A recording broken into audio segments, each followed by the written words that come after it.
We are getting to a point where not everybody can say they are an OG Halo player anymore. It has changed a lot throughout the years for better and for worse. But how can you tell an OG player from a new one? Well, today on Chaos Gaming, we're going to be checking out things that only OG Halo players remember, myself included. I'm definitely in that group. Drop a like. Make sure you guys have your notifications on so you can follow the page. Let me know what your favorite Halo game is, and let's start off with the 60-round assault rifle. Now, this is something that some of you probably remember, but most of you probably kind of hate it.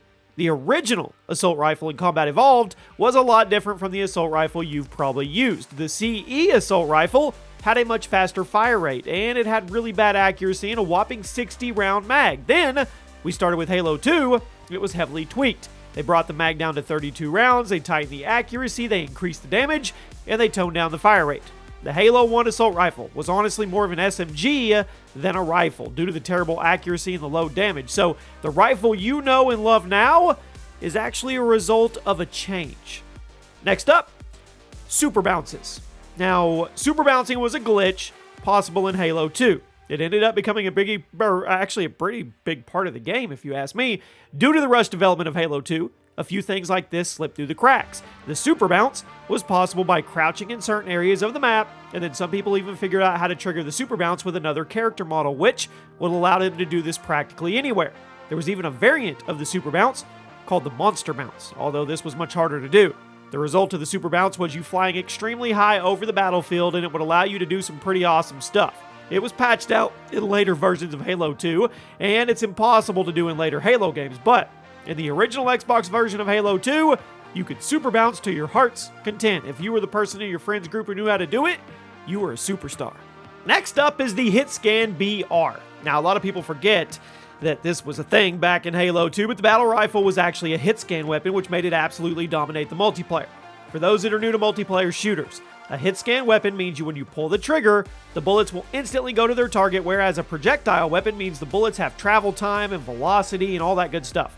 Almost every gun in Halo is a hit scan, including the battle rifle back in Halo 2. However, starting with Halo 3, the BR was changed to a projectile in order to make it more balanced. But if you played Halo 2 back in the day, you know what it felt like to get beamed by somebody on the other side of the map with a battle rifle. It was super frustrating to be on the receiving end, but if you were the one doing the beaming, it was oh so satisfying.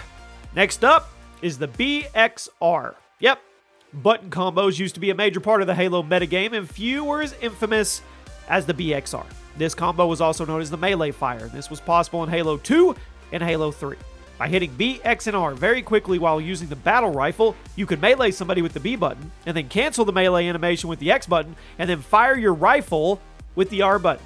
By doing this, you could kill someone almost instantly, as the melee would break their shield, and the gunfire wouldn't kill them, assuming you hit a headshot. Now, button combos were I guess they were a big part of old school Halo, but starting with Halo Reach, Bungie and 343 started doing their best to keep exploits like this one out of the game. Personally, I kind of like the combos. They added a lot of depth to the experience, and I wish the newer games kind of had something like this. It's really rewarding if you learn the mechanics and you get good with it and you execute it. How about Hipfire only? Now, there's always been weapons with zoom functions in Halo, but the bulk of the game used to be Hipfire.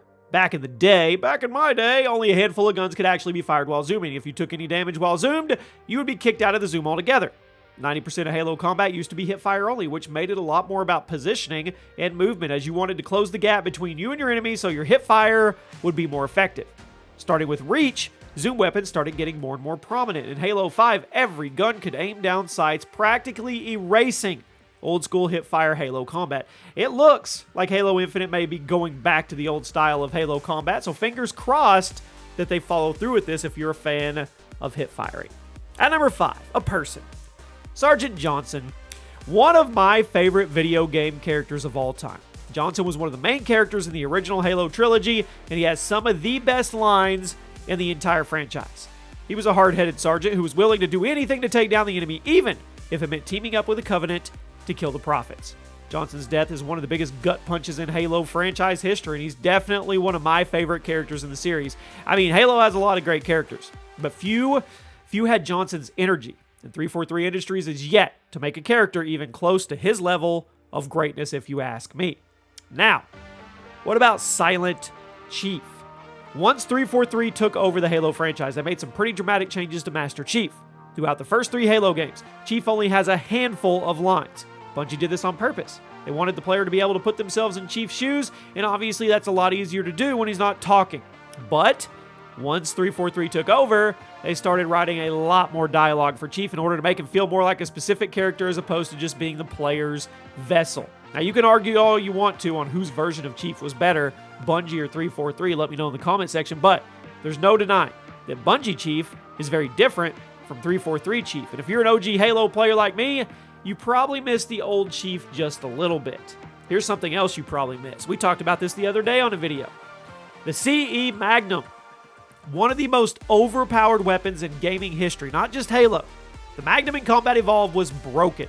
It was a last-minute experimentation at the Bungie offices. According to the stories, one of the Bungie devs, they thought the pistol was too weak, so they tweaked it. They messed with the damage stats to make it stronger. However, when it came time to press copies of the game and go gold, they forgot to change the damage values back to normal, which resulted in the OP Magnum we all know and love. Now, the Magnum was leagues above the assault rifle in multiplayer. Whenever you spawned in, you instantly just switched to your sidearm. Now, this was a balancing issue, obviously, but it actually gave the game, it gave it a little extra character. If you boot up CE multiplayer on the Master Chief Collection, I guarantee you, nobody is using the assault rifle. They're just spawning in, swapping to the Magnum, and I honestly wouldn't have it any other way. At number 2 today, no sprint. Now, Sprint was introduced in Reach. It was an armor ability, but then it was made a universal feature in Halo 4. Today, sprinting is just a core mechanic of Halo, and I know I'm not the only one who still really doesn't know how to feel about it. Halo used to be like Doom, an FPS game played at a single running pace.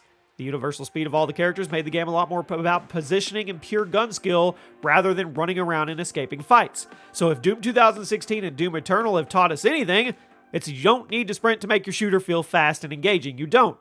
And that's one of the things that classic Halo did well. But since we're on that topic, the final thing today, no armor abilities. Those were the days. Now, armor abilities have definitely shaken up the Halo formula. Many people, myself included, though, missed the days when it was all about aiming, positioning, and teamwork. There was no funny business, no get-out-of-jail-free card, just pure combat.